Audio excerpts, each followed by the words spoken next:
आ जाइए। आशीष क्लासेस के online offline platform पर सभी का हार्दिक अभिनंदन है, स्वागत है। उम्मीद करते हैं आप सभी की पढ़ाइयाँ बहुत अच्छी तो चल रही होंगी, है ना। ये परीक्षा का समय है, बड़ा ये क्रूशियल समय, इसका ध्यान रखें।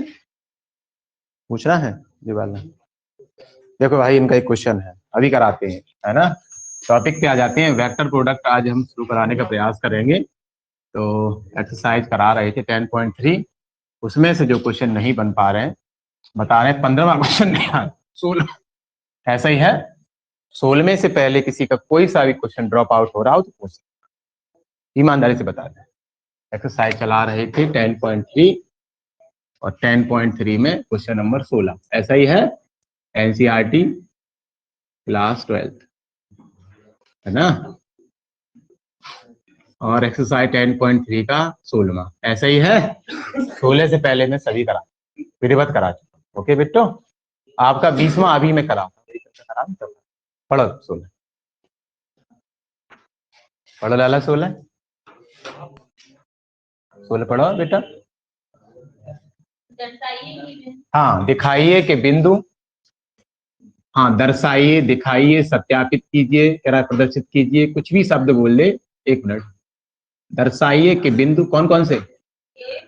ए 1,2,7 7। हाँ, फिर बी के कोऑर्डिनेट है 2,6,3। अब एक अब इन्हें किसी से और पढ़वा ले। हाँ पढ़ेंगे, प्रबल वगैरह मुंह से मत पूछियो। हाँ पढ़ दो तुम, अगला पढ़। सी कोऑर्डिनेट कितने हैं? हाँ तो बोले ना आगे। 3,10,-1 संरेख हैं। क्या है? संरेख है। थोड़ा संरेख वाली स्थिति सीख ले, तो मैं बता चुका हूँ। संरेख वाली स्थिति जो बच्चे थोड़े से अटेंटिव हैं, भी अलर्ट हैं, वो थोड़ा यहाँ समझने का प्रयास करें। हाँ, स्कूल से संरेख से हमने सिखाने का प्रयास किया है। समरेख का है या संरेख का है, दोनों बातें कहीं ना कहीं एक ही है। आपके सर ने वहां बताने का ये प्रयास किया था कि जो संरेख स्थिति होती है, हमने वहां बताए थे कि अगर एक त्रिभुज के ये तीनों कोण हैं, हम कह सकते हैं ये 3 स्थितियां हैं। कौन कौन सी थी? A B C. समझने का प्रयास करो यार। देखिए, हमेशा हुआ हा ये अच्छी नहीं लगती, है ना। सीरियस होना भी एक कला है जो हर किसी में होती नहीं। हमेशा एक ही टोन में बने रहोगे तो चीजें नहीं समझ में आएंगी। अपने मतलब टोन को बदलना पड़ता है। भाई वन मतलब टोन का मतलब समझते हो ना? बता क्या होता है टोन, मतलब क्या है? तरीका। मतलब अब मैं उर्दू शब्द का प्रयोग भी कर रहा हूँ, वहां पे लहजा होता है, तो लहजा। लेकिन तुम उसको छोड़ दो, लहजा क्या भला है, मैं गलत शब्द आप निकाल सकते हो, इसलिए आप उसको वही रखो जो मैं बता रहा था। टोन क्या है आपकी? ये टोन। तो ये टोन आपकी ये थी X1/1, X2/2 और X3 और बाई। उर्दू शब्दों को बोलना भी एक अच्छी सी कला है। आपको उर्दू के शब्द बोलने चाहिए। नहीं, रियली अच्छे शब्द होते हैं, विश्वास मानिए। मैं बार बार एक शब्द बोलता हूँ, ये हकीकत बोलता हूँ। बहुत कम लोग बोलते हैं ये शब्द, तो कुछ उर्दू के शब्द बेहतरीन है। मैंने बेहतरीन बोला है, ये भी उर्दू का। नहीं रियली। अब वही है कि आप लोगों का अलग ही माइंड सेट चलता है, पता नहीं कहाँ चलता है, उसके बारे में मैं सोच नहीं सकता। कोई शब्द अच्छा बताऊं तो उसमें भी कमियां बाहर निकाल लो तो फायदा क्या है ना। उस दिन मैंने कल पीवी बोला था तो तुम पता नहीं क्या क्या निकाल सकते हो। तो ये बच्चे के ऊपर डिपेंड करता है कि वो क्या देखना चाहता है। जैसा हम मतलब स्वयं होते हैं, हम सामने वाले में अपना इमेज दिखाए। ये बुरा मत मानना कोई भी, मैं अपने लिए किया, ठीक है ना, तुम अपने ऊपर ले। हाँ, X1/1, X2/2, X3। अगर ये संरेख है तो लाली हमने कहा था कि त्रिभुज का एरिया 0 होता है। क्या होता है लाली? त्रिभुज का क्षेत्रफल 0 होता है। ये हाई स्कूल का वर्जन बता रहे हैं, अभी हम 11th-12th का बता रहे हैं। ओके लाली, ये क्लास ये 10th की बात हमने बताई। अब हम 11th की ओर बढ़े। अगर हमें 3 बिंदुओं को संरेख सिद्ध करना है तो पहले हम क्या करते थे, ये मैं मतलब 11वीं के अनुसार बता रहा हूं। 11वीं मतलब 11th जो सीखा। अब महापुरुषों ने 11वीं करी नहीं है, ठीक है, इसलिए बताना पड़ा है, बताते। 2 बिंदुओं से होकर जाने वाली रेखा का समीकरण। 2 बिंदुओं से होकर जाने वाली रेखा का समीकरण बिट्टू बताएंगे। बताओ सुमित। हाँ कहो। 2 बिंदुओं से होकर जाने वाली रेखा का समीकरण। और बोल दे। दो बिंदुओं से होकर जाने वाली रेखा का समीकरण। y माइनस वाई वन, कहाँ पढ़ रहा था, x2 minus x, y minus y one, y2 minus y one over x2 minus x1 in bracket x minus x1। ये होता है दो बिंदुओं से होकर जाने वाली रेखा का समीकरण। सालों में यही सीखा है, अब और कोई दूसरा आ गया हो तो मालूम है, यही ठीक है, रोज का मजूर हूँ। वो एक बिंदु से होकर जाने वाले रेखा समीकरण होते हैं। रेखा के समीकरण होते हैं कितने, 11 प्रकार के, 11 प्रकार के रेखा समीकरण। 11 प्रकार के रेखा समीकरण। पहला प्रकार आता है रेखा का सामान्य समीकरण, ax plus B Y plus C बराबर 0। फिर होता है, एक होता है प्रवणता रूप में, y बराबर mx प्लस सी के रूप में। एक होता है एक बिंदु से होकर जाने वाली रेखा का समीकरण, तो y minus y one m x minus x one.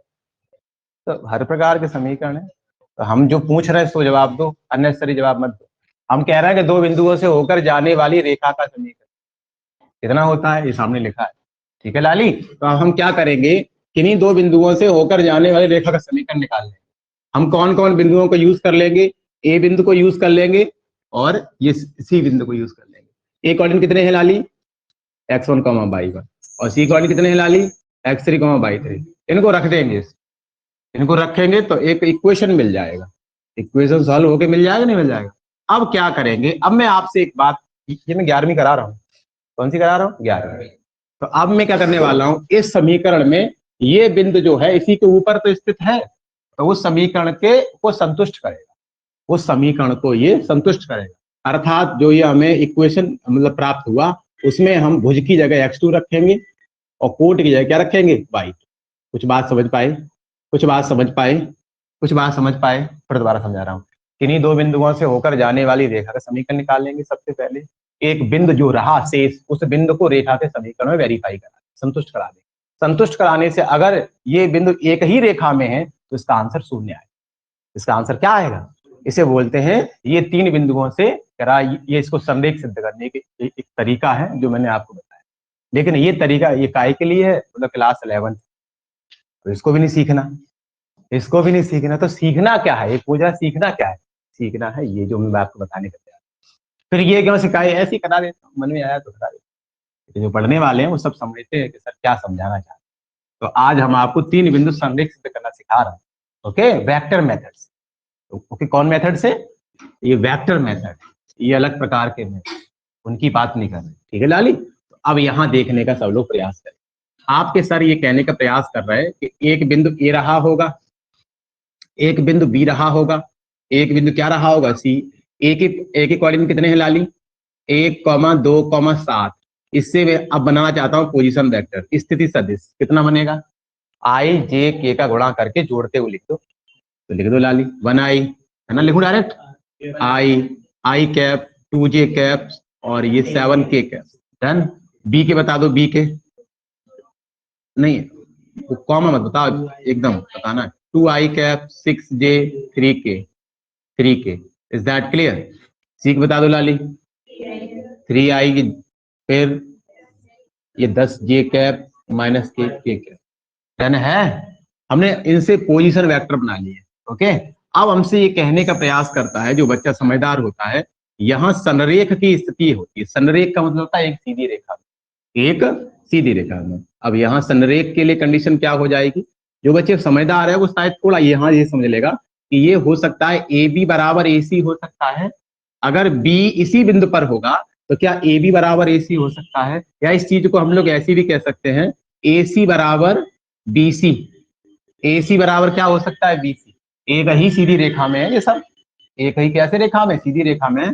तो अब यहाँ पर एक ये कांस्टेंट भी आता है, जिसको हम लोग आमतौर पर लैम्डा बोलते थे, हमने वहां भी बताया है।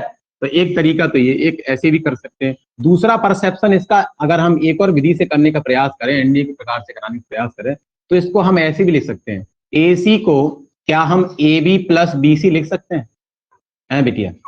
ए सी को A B plus B C लिखा जा सकता है, बिल्कुल लिखा जा सकता है, बिल्कुल लिख सकते हैं, ए बी धन बी सी बराबर ए सी।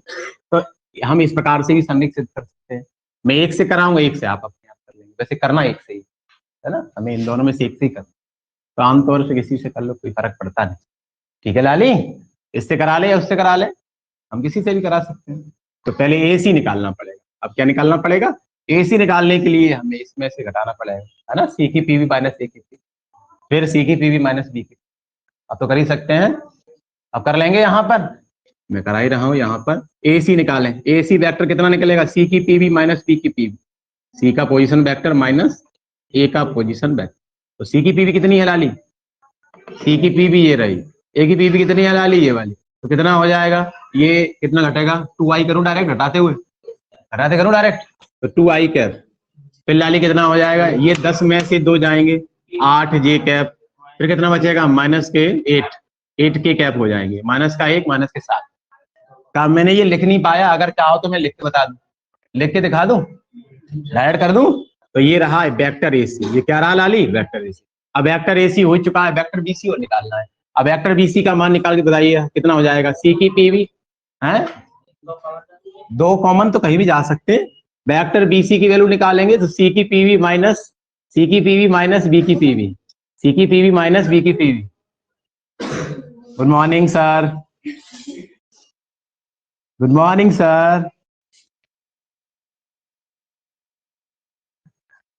ये वही है जिसमें सब कुछ होता है।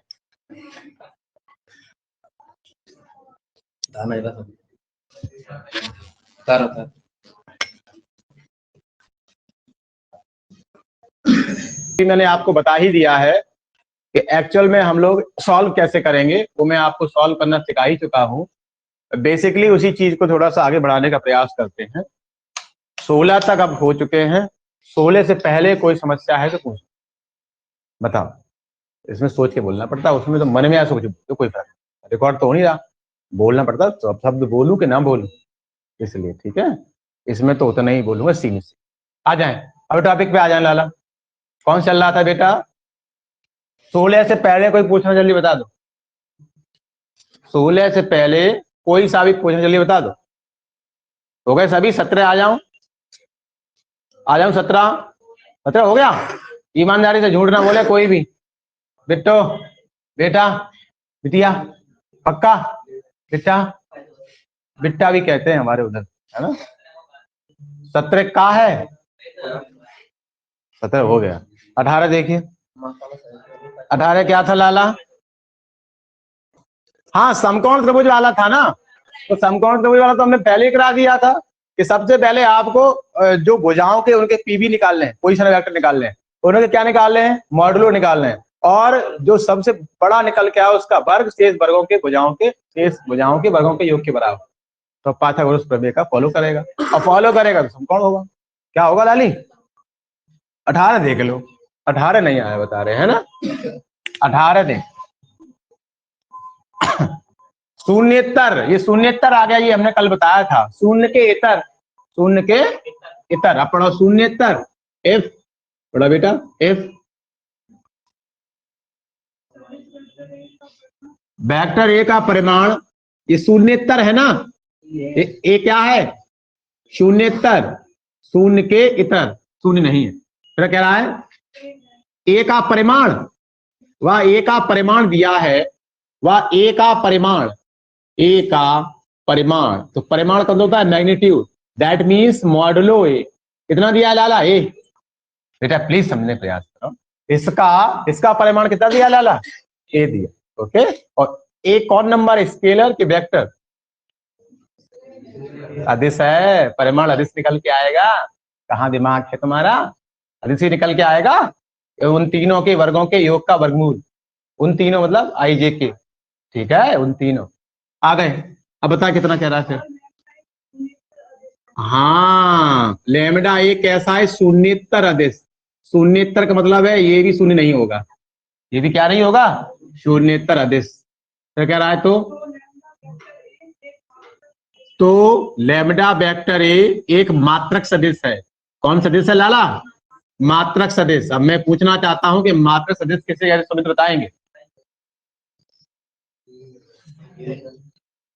है हम जो पूछ रहे सारे सो न बता रहे हो, बाकी पर्यायवाची बता रहे हो। हम पर्यायवाची नहीं पूछ रहे, इसका अर्थ क्या होता है मात्रक सदिश? अरे क्या एक हो तो है तो जी भाई, शब्द तुमने कहा हुआ मोड, हमने कही तब कहा हुआ मोड। तो आपका एकदम जवाब होना चाहिए that vector their mod is also equal to +1, this call a unit vector. कछुए हिंदी में आओ, एकांक सदिश, ठीक है। तो मात्रक सदिश है, कौन सदिश है? नहीं, इसमें हंसने वाली बात नहीं कोई। तो क्या पूछ रहा था इसमें? अच्छा, कंडीशन दे रहा है कौन सी है कौन सी नहीं, ऐसे पूछ रहा है। ठीक है, देखो लाला, उतारने कोई प्रयास नहीं करेगा, यहाँ सब लोग देखने का प्रयास करेंगे। पहले देखेंगे कौन सदिश है, ये मात्रक सदिश। तो मात्रक सदिश का मॉडलो 1 होता है। कितना होता है लाली? 1 मालूम पड़ा है, कहां से आ गया? यहाँ लिख देंगे, हम जानते हैं, वी हैव कंसीडर, हम जानते हैं मात्रक सदिश का मापांक, मात्रक सदिश का मापांक इकाई होता है। क्या होता है लाला? +1 होता है। वो कह रहा है ना 1 होता है। 1 कहां से आया मालूम पड़ेगा? 1 कहां से आया? मात्रक सदिश है। अब इसको बाहर निकाल लेंगे, ये तो लैम्डा है, तो लैम्डा और मॉडलो ए बराबर 1 हो जाएगा। ओके लाली, अब इसकी वैल्यू कितनी दे रखी है? ए, तो इसकी जगह ए रख सकते हैं, लैम्डा ए बराबर 1। तो हम यहाँ से लैम्डा बराबर 1/a निकाल सकते हैं। ये भी एक कंडीशन है, ये भी एक कंडीशन है। हम मतलब अगर ये उत्तर में तो ये इसको मान लो, कंसिडर कर लो, ये उत्तर में तो ये इसको उत्तर मान लो। समझ में आया कि नहीं आया? Is that clear? फिगर समझा दूं? फिगर समझ, कोई दिक्कत नहीं, अपने घर की बात है। ए शून्येतर सदिश है, शून्य के बराबर नहीं है, मॉडलो ए का परिमाण दिया है, यानी इसके स्थान पे हम ए रख सकते हैं। Is that clear? Is that clear? अब हमसे कहता है जो ये है लैम्डा ए, ये मात्रक सदिश है। मात्रक सदिश की विशेषता होती है उसका मापांक 1 होगा। कितना होगा लाली? 1। तो मापांक 1 रख दिया। अब हम लोग खूब अच्छी समझते हैं कि अगर हमें ऐसे निकालना हो 3a वेक्टर मॉड, तो ये तो अंक है ना, ये तो स्केलर है, तो स्केलर तो आगे आ जाएगा, स्केलर ही तो है, स्केलर तो आगे आ जाएगा, तो ये तो स्केलर है, आगे आ गया, और इसका मॉड हो जाएगा। इसका मॉड है कितना? इसका मॉड दिया कितना है? तो इसके स्थान पे रख दिया। यहां से कंडीशन निकाली, लैम्डा ए बराबर 1 या लैम्डा बराबर 1/, एक और निकाल सकते हैं कि ए बराबर 1/, लैम्डा, ये भी निकाल सकते हैं ए बराबर 1/, लैम्डा। तो यहाँ से कुछ भी कंडीशन हम बाहर नहीं, जैसा वो हमसे मतलब वांछित का है, वांछित मतलब जो तुमसे पूछे वही आप निकाल। ओके लाली, क्लियर? समझ में आया सबको? पान उतारे इसको, वही तो यहाँ सिखाए थे, तुम समझते नहीं है ना एक बार में। मैंने लिखा 5a वेक्टर, नहीं मैंने जो कोई चीज एकदम नहीं लिखा था, मुझे भी मालूम है तुम पहली बार पढ़ रहे हो वेक्टर, है ना, अब फिजिक्स से अच्छे पढ़ा नहीं, वो अलग मसला है। तो मैं इसको यूं लिख सकता हूँ, ऐसे करके ऐसे। अब ये तो 5 संख्या, ये कैसी है? शून्य से ऊंची है ना, तो ऊंची तो इसका ये मापांक ही है, मॉड है, मॉड मॉड, कुछ ध्यान आया? मॉड तो ध्यान आया कुछ? मॉड में हमने ये कहा था x का मान a से बड़ा हो, बताए हैं हमने आपको, ध्यान नहीं आ रहा? अगर x का मान 0 से कैसा होगा? बड़ा, तो इसकी वैल्यू +x होती है। तो ये जो जो हमारा 5 है वो 0 से बड़ा ही तो है, 5 0 से बड़ा है, तो 5 बाहर निकल आया। नहीं समझ में आई? अब वैसे ये क्या कह रहा था, शून्येतर है, शून्य नहीं हो सकता, शून्य नहीं हो सकता, शून्य के इतर है, तो इतर है तो हो सकता है पॉजिटिव हुआ होगा, तो हो सकता है लैम्डा ये। हम करने को इसको ऐसे भी कर सकते हैं, हम ऐसे भी कर सकते हैं। हमें नहीं मालूम कि लैम्डा का मान कितना है, हमें लैम्डा का मान अभी डिसाइड नहीं। उतार लो भाई जल्दी से बटा, ये भी सही है और वो भी सही है, इसका मान इतना भी सही है और उसका ना मान उतना ही। ओके बेटा, अब कोई किसी का पूछना, अब बिट्टू कोई सा भी पूछना, जल्दी बताओ, आगे बढ़े सदिश पे। एक पूछना है उनका, एक इनका रह गया, एक लाला का पूछना है, फिर आगे लास्ट एक्सरसाइज वेक्टर, लास्ट अंतिम, अंतिम खत्म कर देंगे। हम लोग 3D स्टार्ट कराएंगे। वैसे हमने 15 नवंबर तक कहा था कोर्स का, लेकिन 15 दिन थोड़ा एक्सटेंड हो सकते हैं, है ना? नहीं, 2 नवंबर खत्म करा दूंगा पक्का, चाहे संडे को मुझे 2 घंटे पढ़ाने पड़े इस संडे।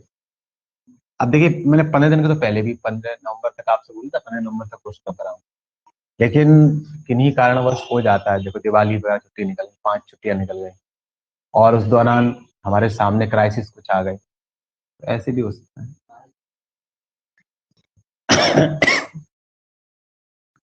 चलिए एक भाई का इसका क्वेश्चन है, उसे कराते हैं फिर आगे।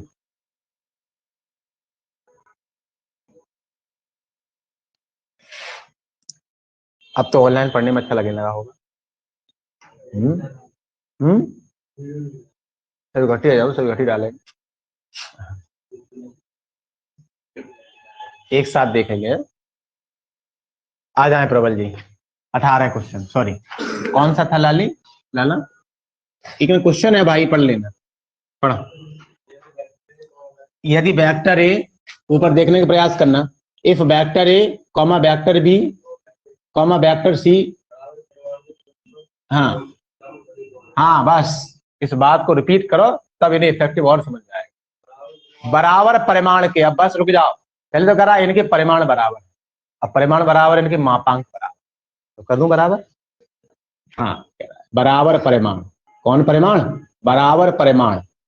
बेटा हम इससे पूछेंगे वही जवाब देगा। इसका सीधा अर्थ क्या है? मॉडलो ए वेक्टर बराबर मॉडलो बी वेक्टर बराबर मॉडलो सी। समझ में आ गई? बराबर परिमाण के सदिश। ओके, बराबर परिमाण के सदिश, एकदम क्लियर। अगला बात, नहीं नहीं वो आपने एक बात स्किप कर गए। हाँ अजय भाई बात कहाँ कही है, मुझे समझा दो। वो तो बढ़िया है कि मेरे कान सही है, एक बार सुन लेते हैं, अब मामला खराब हो जाए, हो जाए नहीं हो जाए। तो कह रहा अगेन पढ़ो एक बार दोबारा से। हाँ परस्पर लंब सदिश है, इसका अर्थ पहले वह कह रहा है, वह परस्पर लंब सदिश, परस्पर कैसे सदिश है? लंब। अब लंब सदिश है, इसका अर्थ कल हमने बताया था म्यूचुअली परपेंडिकुलर। जैसे क्या बताए थे? म्यूचुअली तो परपेंडिकुलर के लिए ऐसी कंडीशन बताए थे कि तीन सदिश हैं, वेक्टर ए वेक्टर बी और वेक्टर सी। अब परस्पर ये कैसे लंब और है, इसका जो बच्चा समझदार है वो शायद हमसे ये कहना चाहता है A is perpendicular to B. Question कह रहा है ये कह रहा है परस्पर, पहला दूसरे के साथ, दूसरा नहीं तीसरे के साथ, पहला कहाँ है? तो हमें आएगी नहीं आई। फिर आगे क्या आ जाएगा इससे? B dot C, B perpendicular है काय पे? सी पे। फिर आगे क्या है? सी परपेंडिकुलर है काय पे? ए। और हम जानते हैं दो सदिश परस्पर लंब होते हैं, their scalar product will be zero. अदिश गुणन क्या होता है? जीरो। तो फाइनली हो जाता है ए डॉट बी बराबर जीरो। बेटा शायद समझ पा रहे हैं। इसका अर्थ क्या है लाली? इसका अर्थ है vector B dot vector C बराबर जीरो। इसका अर्थ क्या है लाली? इसका अर्थ है vector C dot vector A बराबर। Is that clear? Is that clear? बराबर परिमाण के ये परस्पर लंब सदिश हैं, तो हमने बता दिया लंब के अनुसार कैसे निकाल लिया। आगे लंब सदिश के बारे में अब हमसे क्या कहता है, अर्थात यहाँ पर हम एक बात और कह सकते हैं, अर्थात यहाँ पे हम लिख सकते हैं ए डॉट बी बराबर जीरो, और हो सकता है बी डॉट सी बराबर जीरो, एक हो सकता है सी डॉट ए बराबर। सब एग्री कर गए? एग्री कर गए परस्पर लंब सदिश के बारे में? एग्री कर गए? ऐसे करके चाहो तो इसको बना लेना, समझ में आ जाए और अच्छी प्रकार। क्लियर है? अब पढ़िए क्या करा है तो दिखाइए क्या दर्शाना है, क्या दिखाना है। Vector A plus vector B plus vector C कह रहा है सदिशों vector A vector B vector C के साथ बराबर कोण बनाते हैं। बराबर कोण बनाते हैं, बराबर झुकाव बातें कही, बराबर बराबर कोण बनाते हैं, के साथ बराबर कोण बनाते हैं, बराबर कोण बनाते। ईमानदारी से बताऊं तो ये कराना नहीं चाहिए, बराबर कोण बनाते हैं। ये उसी प्रकार का क्वेश्चन है जो हमने दो सदस्यों के बीच कोण बताया था। अब दो सदस्यों के बीच कोण बताएंगे, कौन सा बताओगे? पहले नंबर बैठे इसलिए पूछ रहे, नहीं तो कोई बात नहीं थी। बता बता दो सदस्यों के बीच का कौन?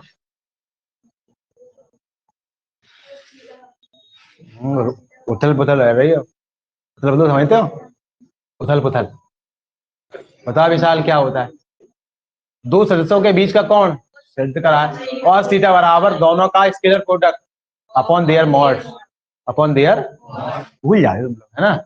ऐसे बताए दो सदस्यों के बीच का कोण cos थीटा बराबर पहला डॉट दूसरा अपॉन देयर मॉड। ये बच्चियां हमारी अटेंटिव लग रही हैं, ढीले लग रहे हैं, रियली रियली ढीले लग रहे हैं। समझ नहीं पा रहे दो सदस्यों के बीच कोण कराया नहीं कराया? आएगा श्योर, पेपर में स्टाम्प पर लेकर कह रहा हूं, दो सदस्यों के बीच कोण निकालना आएगा 2 नंबर के लिए।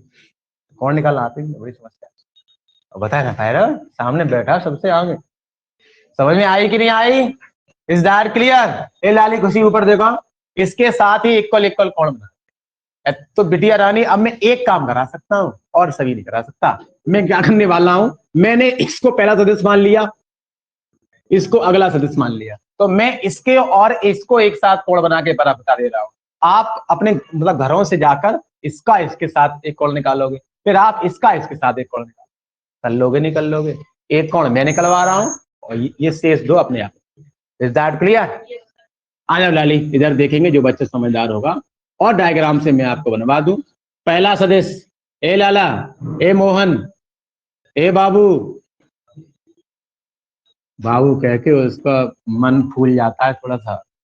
जो वक्षस्थल होता है, वक्षस्थल मतलब क्या बोलेंगे उसको, सीना, उसको वक्षस्थल कहते हैं, तो मतलब फैल जाता है। ठीक है बाबू, और भूलेगा वो देख ले। वेक्टर ए, आगे सबको समझ में? Vector A plus vector B plus vector C, is that clear? अगला सदस्य कितना मान लें? Vector A. कौन कौन एग्री है? जो बच्चा समझदार है उसको ऐसे लिख सकता है, 0 बी वेक्टर और 0 सी वेक्टर। शायद समझ पाए। दोनों के साथ बराबर बराबर कोण बनाता है, ये रहा थीटा वन, मान लिया थीटा वन है। शायद समझ पा रहे हैं? फिर दोबारा समझाऊं, फिर दोबारा दिख रहा हूं। ये 3 परिमाण सदिश हैं, इक्वल इक्वल डिस्टेंस के। ओके लाला, तो इनके मापांक बराबर हो गए। अब परस्पर कैसे परपेंडिकुलर हैं, that means A dot B, B dot C, C dot A बराबर 0। Is that clear? अब कहता है ये सदिश इसके साथ, ए बेटा, ये सदिश इसके साथ, जेई सदिश इसके साथ और जेई सदिश इसके साथ बराबर बराबर कौन बनाता है। तो भैया एंगल के मान निकालने पड़ेंगे, तभी तो बताएंगे कि हाँ बराबर बना रहा है कि नहीं बना रहा है। ओके, तो एक मैं करवा रहा हूँ, इसे हिसाब कर लेना। मैंने पहला सदिश इसको माना है, इसका अगला सदिश माना है, आप आगे जाके इसको इसके साथ कर लेना। ओके लाला, तो एक को मैं कर रहा हूं, हम जानते हैं, मान लेते हैं, माना, बोला मत करो, बोला मत करो, बिल्कुल शांत रहा करो। माना पहला सदिश व सेकंड सदिश के बीच का कोण, ये कहीं नहीं था, ये पहला दूसरा कहीं था नहीं, हमने अपनी मतलब सुविधा अनुसार मान लिया। उसको पहले मान लिया है तो दूसरा मान लिया, क्या दिक्कत है? तो माना पहला व दूसरे के बीच का कोण, के बीच का कोण कितना मान लिया? Theta one. कितना मान लिया लाली? Theta one. तो कॉस थीटा वन बराबर क्या होता है लाली? पहला डॉट दूसरा, तो पहला डॉट दूसरा, एकदम करूं डायरेक्ट? वैसे ही लिखा है यहाँ पे, लिखा तो कर रहा हूं, डायरेक्ट कर रहा हूं एकदम। मसला बता ली, vector A plus vector B plus vector C dot, तो कितना Lali? Vector A 0 B vector 0 C vector, था नहीं, हाँ वेक्टर सी, सही है। अब करेंगे आई डॉट, और अपॉन क्या होता है? देयर मॉड, अपॉन देयर, तो देयर मॉड करें तो अंडर रूट में करते हैं ना, ऐसे करते हैं। आई एक एक गुणांक का वर्ग, एक गुणांक कितना है? अब आई नहीं है यहाँ, आई होता तो आई के गुणांक का वर्ग, अब एक आई की जगह क्या है? ए है, तो ए के गुणांक का वर्ग। ओके लाली, बी के गुणांक का वर्ग और सी के गुणांक का वर्ग। अनंत तो आ रहा है, कैसे आ रहा है? आई जे के होते थे, आई जे के है नहीं तो एबीसी है, और इंटू यहाँ कितना हो जाएगा? फिर दोबारा से ए के गुणांक के वर्ग, बी है नहीं, सी है नहीं। आनंद आया? फाइनली ए डॉट ए, अरे बढ़ गए, ए डॉट ए वाई, सदिश का वर्ग और आप मापांक का वर्ग। तुम्हें हमेशा लगता है कुछ याद नहीं रहता। ये क्या हो जाएगा? सदिश का वर्ग हो जाएगा ना ए डॉट ए, ये 0 हो जाएगा, बी ये भी 0 हो जाएगा, ओनली यही बचेगा, और नीचे बचेगा अंडर रूट 3, 1 2 3, एक का वर्गमूल एक ही रहे, डन है। और जानते हैं सदिश का वर्ग ये होता क्या है? ए dot A, A dot A क्या होता है? वेक्टर ए का स्क्वायर, और ये क्या होता है? मॉडलो ए का स्क्वायर। बाउंस हो रही है क्या? बाउंस हो रही है क्या? हो ही नहीं सकती। फाइनली कितना हो जाएगा? मॉडलो ए का वर्ग कितना हो जाएगा? और इन सभी के कैसे परिमाण थे? इक्वल, इक्वल को हम एक मान सकते हैं, इक्वल ही है तो कुछ ही मान लो, 1 मान लो, 2 मान लो, 5 मान लो, कुछ ही मान लो, इक्वल है, इसका मतलब एक मान लिया, एक आई सदिश हो गया, मान लेते हैं। आई तो रख दो इसकी जगह, या रखो भी मत तो भी कोई समस्या नहीं, तो भी कोई समस्या नहीं। तो कितना हो जाएगा? अंडर रूट 3, और ये चल रहा है कॉस थीटा वन, यहां से थीटा वन की वैल्यू निकालें तो कितना हो जाएगा? कॉज इनवर्स मॉडलो ए का स्क्वायर अपॉन अंडर रूट 3। आ गया, ये रहा पहले के साथ एंगल, ये क्या रहा लाली। अब अगले के साथ जब निकालोगे तो पहला तो इतना ही रहेगा, ये जो ए वेक्टर था वो क्या बन जाएगा, बी वेक्टर। इसके साथ भी निकालोगे तो ऊपर ऊपर आने लगेगा वेक्टर बी, वेक्टर बी का स्क्वायर। अब आप सोच रहे हो सर आपने तो ये कहा था कि दोनों इक्वल इक्वल कौन बनाएंगे, इक्वली बनाएंगे। वेक्टर बी बराबर काय के है, मतलब ए के, तो उसकी जगह भी ए रख सकते हैं, तो वो भी बराबर हो गया। नहीं समझ पा रहे, समझ पा रहे हो कि नहीं समझ पा रहे हो। फिर अगेन करेंगे सी के साथ, वो भी वही बनाएगा, सी स्क्वायर बनाएगा, लेकिन वो इक्वल काय के ए के, तो वहां भी ये रख पाएंगे। यानी हम कह सकते हैं इन सबसे बराबर कौन बनाए। शायद नहीं पकड़ पा रहे, शायद पकड़ पाए कुछ। अगर चाहो तो मैं एक रख दूं यहाँ, वैसे कोई इश्यू तो है नहीं, कोई दिक्कत नहीं, किसी को जान सकते हैं। तो यहाँ थीटा वन बराबर कितना हो जाएंगे लाली, थीटा वन बराबर हो जाएंगे कॉज इनवर्स 1/√3। ठीक है लाली, यहाँ इसकी जगह एक रख दिए, रख दिए एक का वर्ग। अब कर लेंगे घर पे जाके, डन। क्या लिखा है इसको ताल लेना, थोड़ा समझ में आ। एक कह रहा है सर इसका तो कहीं नहीं यूज हुआ, इसका कहीं यूज नहीं हुआ होगा, कहाँ होता, ए डॉट बी करने पर शून्य नहीं आया था तो रख दिए थे ना शून्य। अरे ए डॉट बी रहा होगा, बी डॉट सी रहा होगा और शून्य रख दिए। लगा यार इसका तो कोई यूज नहीं हुआ, परस्पर लंब वाली बात का है बेटा, इसका यूज हुआ है यहाँ लंब वाली बात का नहीं हुआ। ए डॉट बी रहा होगा, शून्य रख दिया होगा। तो ये थोड़ा अलग से क्वेश्चन था, उससे कोई फर्क पड़ता नहीं। इससे क्या फर्क पड़ता, कहीं से हो, सवाल तो सवाल ही है कि नहीं। तू बोला मत कर, सुना का। कल कितना शौर सिखाया था, जो वो लोग सुनते हैं वो अच्छे होते हैं, बोलने वाले खतरनाक होते हैं। कैसे होते हैं, हाँ क्रांतिकारी लोग कौन से बने थे बता, जो बोलते थे। तो क्रांतिकारी कौन नहीं बना, जो बोलते नहीं। ऐसा कुछ भी नहीं है।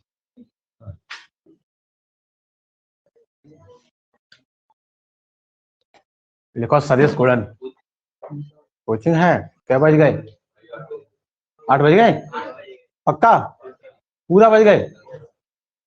चलिए भाई दिखाना है, एक्यूरेट समय हुआ है। चलिए छोड़िए।